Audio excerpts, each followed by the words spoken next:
Hey guys, welcome to Love America Hate Taxes podcast. This is an update on the ERC credit. Yep. Interesting news from the House Ways and Means Committee.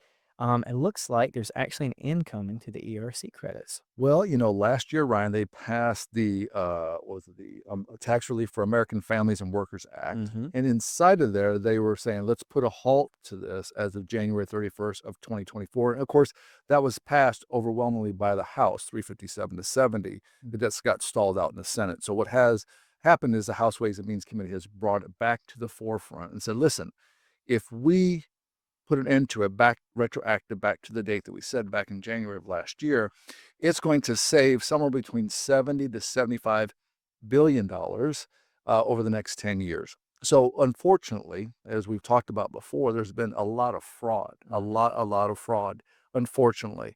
And because of that, it's like the old saying is the bad apples, Mm-hmm. create the problems. And in the case, one of our tax attorneys was actually in DC meeting with the head over that department at the Internal Revenue Service, and his comment was the straw that broke the back, camel's back, was that up in I think it was New Jersey, if I'm not mistaken, this person was going out to all these Uber drivers saying, "I'll tell you what, I'll get you this money. We split it 50-50." Well, for those who don't know, the ERC wasn't available to the owners of the business. Okay. They were only available if you had employees, employee retention, retaining those employees. So it was total fraud. And this guy, he was going out there and they don't know a lot of these Uber drivers are from other countries and stuff and so on and so forth. But the point is that's what created the stop back in September of 2023 when they put the moratorium. And then again, January 24, where they said, we're going to put the kibosh to this. Wow, I'm sure it's not just one person, but one big event ruins it for everybody as far as that goes. So what about all the past claims? You think they're going to be processed? Just personal opinion. You think they're going to be processed, or are they going to axe those two? Yeah, no, I think as long as you made that deadline of January 31st of Yeah. 2024, yes. Now, if they're legitimate Mm-hmm. and you can prove it. So Mm-hmm. what we have seen with even our clients is the IRS is doing what we call a blanket denial on third quarter of 2021.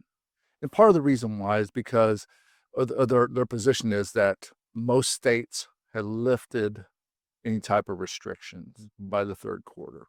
And for the most part, with the exception of a few, like, for example, we've done some churches that they, up until April of 2020, for, no, I'm sorry, 2021, good grief, 21. Yeah, yeah. 2021 was kind of their cutoff there. So that all being said, they didn't get the third quarter either because of that. So that's what we're seeing predominantly is that even though their revenue was down and they met the criteria, the IRS's position is, hey, yes, your revenue is down, but we don't believe it was COVID related. Now you can appeal it, and I would highly encourage you that if it's legit to go ahead and appeal it. You have a time frame to get that done, but ultimately they're saying no, no more. Gotcha. Okay.